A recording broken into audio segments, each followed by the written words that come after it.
I the a-hole for reporting my mom for identity fraud?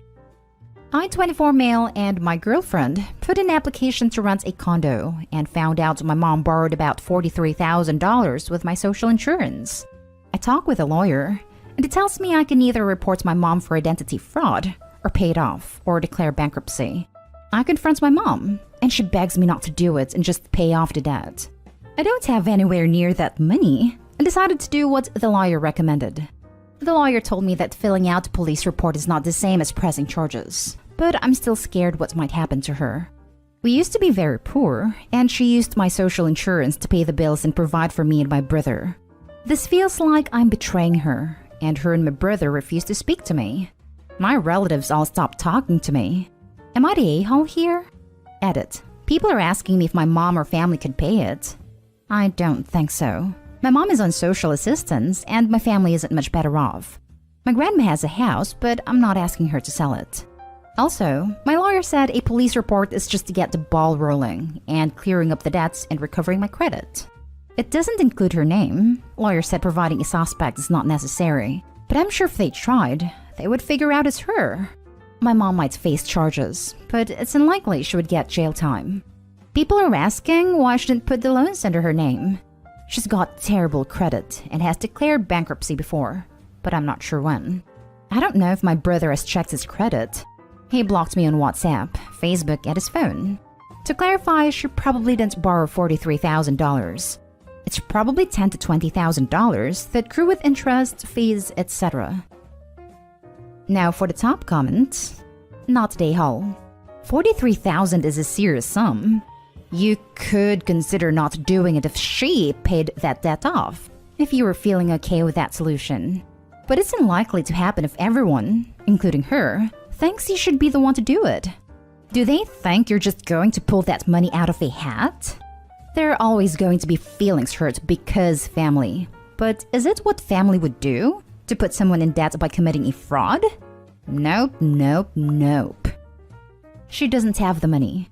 She gets social assistance, which is barely enough to cover her rent and food. That isn't your responsibility. Your responsibility is the $43,000 worth of debt that she illegally put under your name. It wasn't to take care of you and your brother. You don't take care of your children by doing illegal things to them. Funny how the brother also thinks Opie is the a-hole. Probably because Mommy Dearest didn't steal money from him. Not the a-hole. Your mom committed fraud and left you owing $43,000 to the government. I know things can get desperate for people sometimes, but the fact that she didn't tell you, hasn't made attempts to pay it back, work with you to pay it back, that shows she's not taking responsibility for her actions. Let me ask you this. If it was anyone besides your mother, what would you do? Not the a-hole. Fraud is fraud. It's horribly short-sighted to put your child into debt like that. Also, she wasn't providing for them. She was making Opie unknowingly provide. Next story.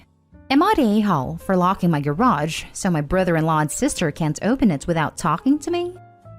I bought a house. I specifically found one that had a mother-in-law apartment, so my parents could live with me and save some money as they get older.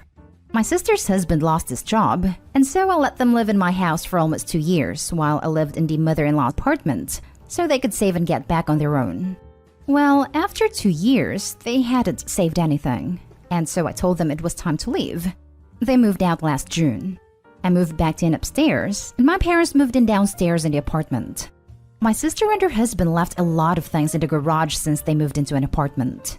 This annoyed me and my wife, and eventually made them clean it out, but still had some things in there.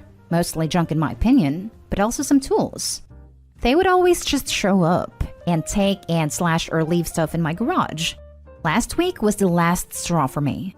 Her husband showed up, opened the garage, and stored a top to his Jeep, which took up most of the space.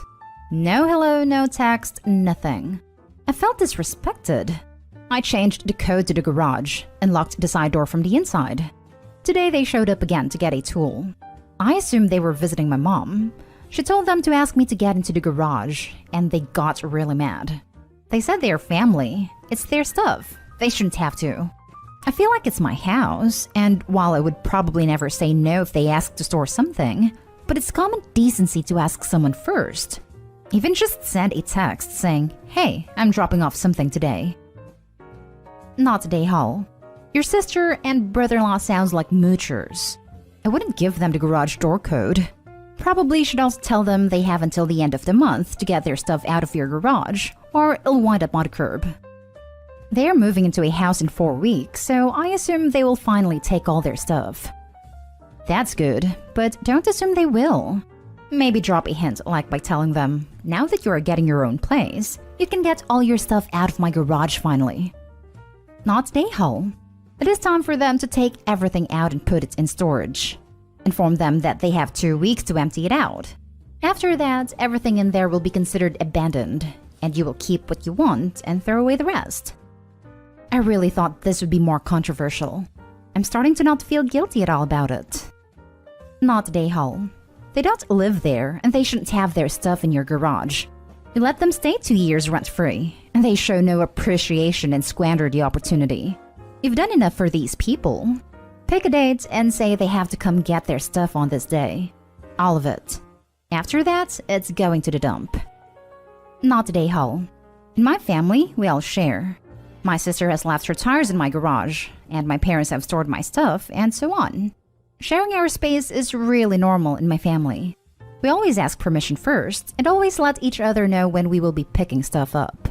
We would never dream of just randomly showing up to pick up or drop off stuff. I'd be right pissed if someone kept coming into my garage without asking first, and I'd be even more pissed if someone dropped off something large without asking first. What if you were planning on using that space that is now occupied by a Jeep top? Now for the next story. Am I the a-hole for not wanting to support my family forever? I, 24 male, still live at home with my grandma. So does my older brother, my uncle, and my mom. For my whole life, we've kind of just helped each other out with everything financially. Even since I've been an adult, they have helped me with a ton. Only in the last year or so have I realized how awful this is, and decided to work on getting my own place. They're also used to this way of living that there's no way any of them besides my grandma could make it on their own. I, for one, am sick of it and want to be independent. So I stopped smoking cigs and grass and stopped giving them any extra money and have been saving literally every extra dime I have and just finally got a car. Still saving to move soon. My brother, on the other hand, spends all his money on grass and video games. Spent his entire tax return on a new Xbox and smoked the rest. Literally the next day, his car messed up and is basically trashed. After about a week of taking him to and from work every morning immediately after getting off of my job, I ask him if he's been looking at any cars, and he says, "No, you have a car. I don't need another one until whenever you move." I told him kind of harshly how this BS, that I have worked myself off so I could have my own car, and I'm not giving him rides forever if he's not gonna even try to get his own. I told him if he hadn't immediately spent his tax money in crap, he could have fixed his car, and that he needed to change his priorities or he would never get anywhere. A few days later, I heard him talking about me to everyone, and telling them how Peyton goes and gets a decent job and says screw all of us, and now he's gonna move after all we've done for him. And they all seem to agree. In my head, I know I'm just trying to be an independent, responsible adult, and I don't want to be stuck in this lifestyle anymore. I feel like such a loser because of the way my home life is, and I want to get out before I end up like them, a fully grown 30-plus-year-old adult living with grandma. But my anxiety-riddled brain makes me feel so guilty about betraying them. Sorry for the length, and if this isn't very well written. I'm on my phone at work typing for a few seconds at a time, lol. Just trying to gain some clarity. Now for the comments. Not today, Hull. There's nothing wrong with you wanting to be independent and to have your own life. Don't let them make you feel guilty about it. Good luck. Not today, Hull. I used to do everything for my family. I started therapy because I was so unhappy and realized I was enabling everyone. My family was happy and relaxed because I took care of all the hard stuff. So I stopped. There was about a year where everyone was calling me selfish, getting mad at me, and guilting me when I wouldn't help. But eventually they started learning to deal with their own issues and grew as people. I started feeling happier and just better overall. It was 100% the right move. My only regret was not doing it earlier. There will be pushback because the dynamic is changing, but that's not a bad thing. When they ask for help, take a step back and say, do they really need my help or would I be enabling them? Not day haul. You've quit doing things that were costing you extra money, and at least one that will help your health long term, and are working hard to better yourself and your life. This is a good thing. Telling your brother he needs to get his car situated before you move is smart.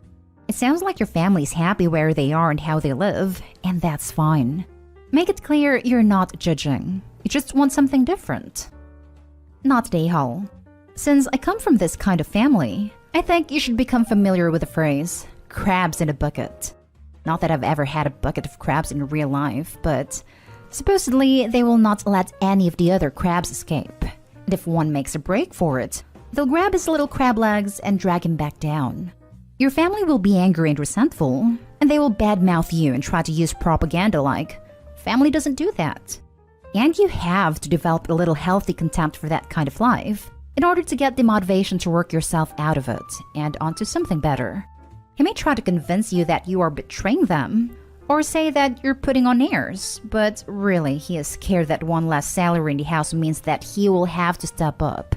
It means that your brother will have to become more responsible, and he doesn't want to do that. If you work full-time, you deserve the dignity and privacy of living on your own. It's a responsibility and a privilege. Your ambition isn't even crazy or radical. It's totally normal to want your own place. But having goals of your own just shines a spotlight on his situation, and now that he has to really examine his life, he's embarrassed by it. Living at home at 30 with your mom and grandma. He was speaking out of anger, shame, and fear. You provided a cushion for his life and you're taking it away. Last pot? Oh no. Ignore him and forge ahead. Last story.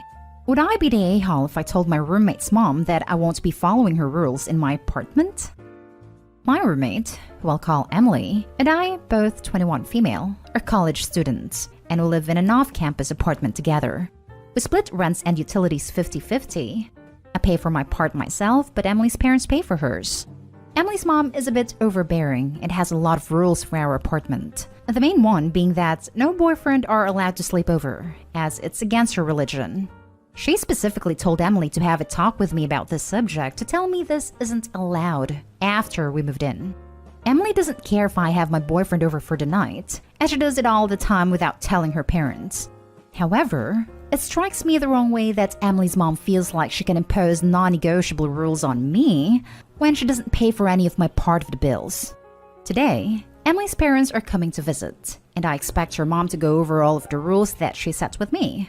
Would I be the a-hole if I told her mom that, with all due respect, I'm paying my portion of the rent and she doesn't have any control of the things I do in my own apartment? On one hand, I feel like I'm justified. This woman is trying to impose her own religious beliefs onto me in an apartment that I pay half of the bills for. The idea of just rolling over and telling her that I'll obey her demands when just doing my own thing behind her back doesn't sit right with me. However, after speaking to my own mother about the subject, she thinks that it would be disrespectful. She says that even though I'm paying for my half of the rent, Emily's family is still paying for this apartment, and they should be able to have a say of what goes on, even if Emily and I just end up breaking those rules anyway. I've spoken to Emily about this subject, and she doesn't care if I tell her mom that I will or will not be following those rules, as long as I don't indicate that Emily breaks them. So I was hoping to get some outside opinions here. Reddit, what do you think? Would I be the a-hole if I told my roommate's mom that I won't be following her rules in my apartment?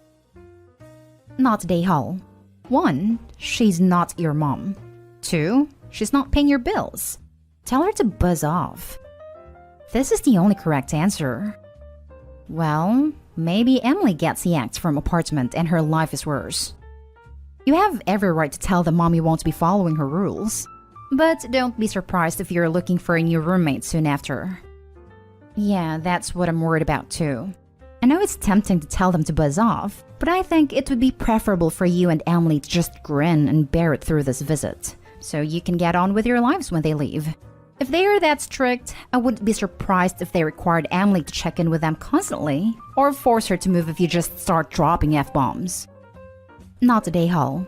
Your answer should be, I'll give that all the consideration it deserves. Edit. Thank you all for your input. Her parents stopped in briefly but then left to go get food. They'll be staying here overnight though, so I'm planning on updating this later tonight to let everyone know what goes down when we all sit down and talk. I also just wanted to say that after talking to Emily further about this, it turns out that her dad really doesn't care what I do and thinks that his wife's demands are extremely unreasonable. This is why Emily doesn't care if I speak up or not, because I guess that even though her mom is paying the bills, it's her dad who makes the money to support them all.